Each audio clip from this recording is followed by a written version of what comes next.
What kind of man sacrifices his own flesh and blood for wealth, only to realize the price of greed is far greater than gold? Mbanza was a small, tranquil village surrounded by dense forests and winding rivers. Life there was simple, with farmers tending to their crops and hunters bringing home meat for their families. In one corner of the village, Omari and his wife Amina lived in a modest clay hut. They were respected by their neighbors, but their home was marked by a quiet sadness. 10 years of marriage and no child. The whispers followed them everywhere. Amina's womb is cursed, the women would say. Omari's lineage will end with him, the men muttered. These words cut deeply, but Omari and Amina held on to hope. Their prayers seemed to be answered one stormy night when the skies roared and rain poured relentlessly. Amina went into labor. The pain was unbearable, but as the storm raged on, she gave birth to a baby boy. His cries were strong, echoing through the hut and out into the night. Omari wept as he held his son for the first time. "My son," he whispered, "you are my salvation." But salvation came with a price. Months before, in desperation, Omari had visited the feared medicine man of Mbanza, Kibuka. Omari had begged Kibuka for wealth, offering anything to free himself from the chains of poverty. Kibuka's answer had been chilling. Riches require a sacrifice, blood, the blood of innocence. At the time, Omari had dismissed the idea, horrified. But now, as he looked at his son, the words haunted him. Days turned into weeks, and the baby thrived, his laughter filling their home. Yet Omari's joy began to waver, replaced by an insatiable hunger for wealth. He imagined sprawling lands, golden coins, and a life where the whispers of the villagers turned to envy. One moonless night, Omari made his decision. While Amina slept, he took their son from his crib, swaddling the baby tightly to keep him warm. His heart raced as he walked through the dark paths of Mbanza, the cries of nocturnal animals mixing with the sound of his son's soft coos. Kibuka was waiting behind a clearing near the forest, a fire crackling beside him. "Have you brought the offering?" Kibuka asked, his voice cold and hollow. Omari hesitated, tears streaming down his face. I have," he whispered, holding his son tighter. Kibuka handed Omari a large mortar and pestle. The baby began to cry as if sensing the danger. Omari's hands trembled as he raised the pestle. "Forgive me," he whispered to his son. The sound of pounding filled the clearing, but it was soon drowned out by a cry, a haunting, otherworldly wail that seemed to rise from the earth itself. When it was over, Kibuka handed Omari a bag heavy with gold coins. "Here is your wealth," he said, "but you cannot escape the price you've paid." That night, Mbanza was awakened by an unholy sound. A baby's cry, louder and more piercing than any storm, echoed across the village. Amina woke to find her son missing and Omari staring blankly at the wall. "Where is my baby?" she screamed, shaking him.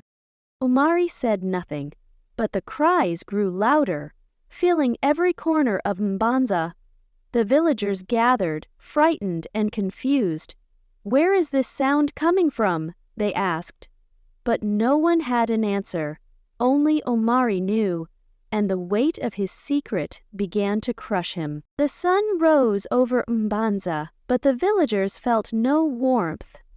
The haunting wail of a baby had continued through the night, growing louder and more chilling with each passing hour.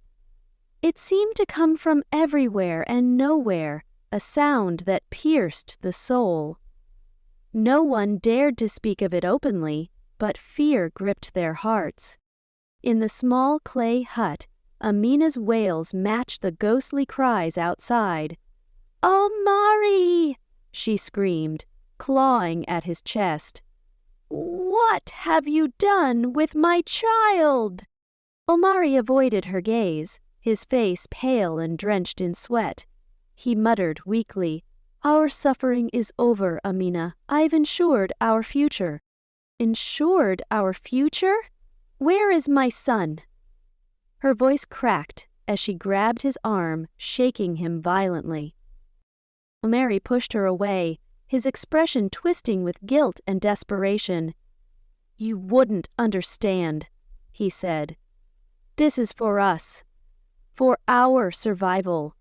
Amina froze, her body trembling as realization dawned on her. You did this?" Her voice was barely a whisper. "You gave him to that devil, Kebuka." Omari said nothing, but his silence was an answer. Amina collapsed to the ground, her cries joining the baby's unending wail. Meanwhile, the village elders gathered in the square. The cries had driven them to action. "This is no ordinary sound," said Elder Kwame, his weathered face grim. "This is a curse. Someone in Umbanza has angered the spirits." "We must consult Kibuka," another elder suggested, though his voice trembled. Even they feared the medicine man. But when they arrived at Kaibuko's hut, he refused to meet them. "This is not my doing." His voice growled from behind the door. "The curse belongs to the man who summoned it. It is his burden to bear." The elders returned to the square, their fear turning to anger.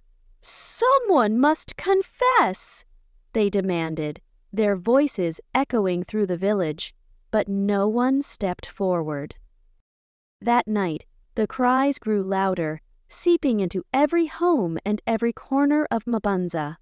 Livestock refused to eat, crops wilted under the weight of an invisible force, and the rivers ran sluggish and dark. Omari, now draped in fine robes and clutching a golden staff, tried to ignore the sound. He stuffed his ears with cotton and closed every window in his hut, but the wail persisted, louder than his own thoughts. He began to see things, shadows flickering in the corners of his home, a faint outline of his son in the cradle that now sat empty. Amina, broken and pale, refused to speak to him. She spent her days sitting by the river, staring into its murky depths, her lips moving silently in prayer. The villagers, once friendly and warm, now avoided Omari. Children ran from him, and neighbors whispered as he passed. "He reeks of death," they said. One night, as Omari tried to sleep, the wail grew deafening, as if the baby were inside his very skull. He bolted upright, sweat pouring down his face. "Stop it!" he screamed into the darkness. "What do you want from me?" A chilling wind swept through the hut, and for the first time, the cry seemed to form words. "You," it whispered, "you will never rest."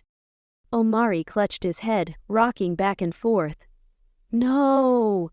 I did this for us, for my family," he shouted, but his words felt hollow. Outside, the villagers huddled together, their fear turning into rage. "Omari has brought this upon us," they whispered. "We cannot let his curse destroy Mbanza." As the cries continued to haunt the night, Omari's grip on reality began to slip. The gold in his hands felt heavier than ever, a reminder of the price he had paid. The cries in Mbanza no longer rose and fell with the wind. They were constant now, a relentless wail that carried through the village at all hours. Crops withered, the rivers grew murky, and animals dropped dead without explanation. The air itself seemed heavier, suffocating, as though the village were cursed by the gods. Omari's once proud figure had begun to wilt. His fine robes hung loose on his thinning frame, and his eyes, once sharp and proud, now darted nervously, searching every shadow. The villagers no longer whispered behind his back. They openly avoided him. Children pointed and cried, "The cursed man!" while their mothers pulled them away. Amina, pale and grief-stricken, stayed away from their home, unable to look at her husband. She took refuge by the river, where she spoke to the spirits, pleading for forgiveness, for her son's cries to cease. But the spirits were silent, leaving her to drown in her sorrow. Omari's wealth brought no solace. The gold coins Kibuka had given him now felt like burning coals in his hands. He buried them in the dirt, hoping to rid himself of their weight, but the cries only grew louder, as if mocking his efforts. One night, unable to bear the sound any longer, Omari stormed into the forest, his eyes wild. He carried a torch and shouted into the darkness. "Kibuka!" he bellowed. "You promised me wealth. You didn't tell me it would come with this curse." From the shadows, Kibuka emerged, his face calm but his eyes sharp. "Did you think wealth comes without a price, Omari? You pounded your own flesh and blood. The spirits will never forgive you." "Take it back," Omari screamed, falling to his knees. "Take the gold, take the curse, just to make it stop." Kibuka laughed coldly. "The curse is yours, Omari. You must carry it until the spirits are satisfied. Wealth gained through blood will bring only misery." Omari lunged at Kibuka, but the medicine man vanished into the shadows, leaving only the echo of his laughter behind. Defeated, Omari returned to the village, but the situation had worsened. The villagers, now desperate and angry, gathered outside his home. Elder Kwame stood at the front, his voice stern. "Omari, you have brought this curse upon us. The spirits cry out for justice, and we will not suffer for your sins any longer. Leave Umbanza, or we will drive you out." Omari pleaded, but no one listened. Stones were thrown, and the villagers set fire to his once grand hut. Omari fled into the forest, the cries of his son following him. He wandered for days, consumed by guilt and fear. The shadows in the forest seemed to close in on him, and every rustle of leaves sounded like a baby's cry. He clawed at his ears, but the sound was inside him now, unrelenting. One night, as he sat by a dying fire, he saw his son. The baby stood in the clearing, bathed in an eerie glow, his eyes wide and accusing. "Why, father?" the child's voice echoed. "Why did you do this?" Omari screamed and ran into the forest, but no matter how far he went, the vision of his son followed. The cries grew louder, more insistent, until Omari's mind began to crack. The villagers, now rid of Omari, hoped the curse would lift, but the cries did not cease. Mbanza remained shrouded in despair, the spirits refusing to forget the blood that had been spilled. Omari wandered the forest, his mind a storm of guilt, terror, and madness. Days turned into weeks, though time meant little to him now. His clothes hung in tatters, his skin bruised and scratched from the thorny underbrush. He mumbled to himself, his words slurred and incoherent, as he tried to drown out the cries that had taken root in his very soul. The baby's wail was no longer just a sound, it was a presence. Omari felt it following him, tugging at his sanity. It seemed to come from everywhere, from the rustling of leaves, the crackle of the fire, and even the whispers of the wind. He would scream at the darkness, "Leave me. Haven't I suffered enough?" But there was no reply, only the relentless cry that tore through his mind like a blade. The villagers in Banza were not spared.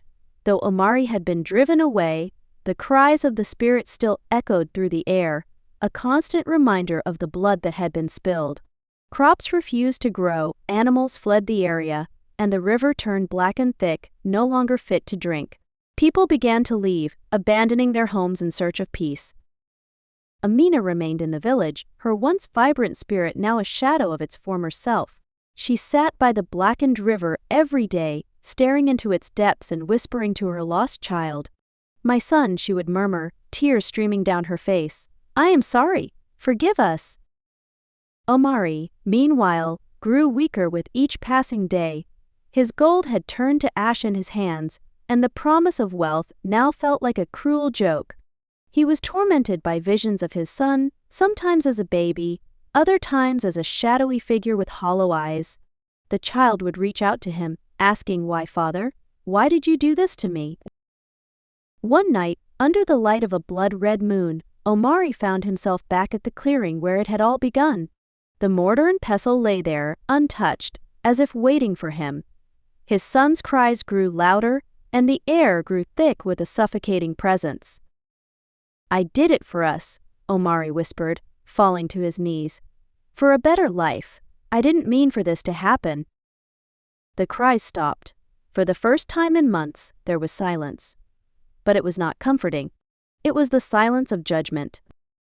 From the shadows, a figure emerged, his son, no longer an infant but a boy with eyes that burned like embers.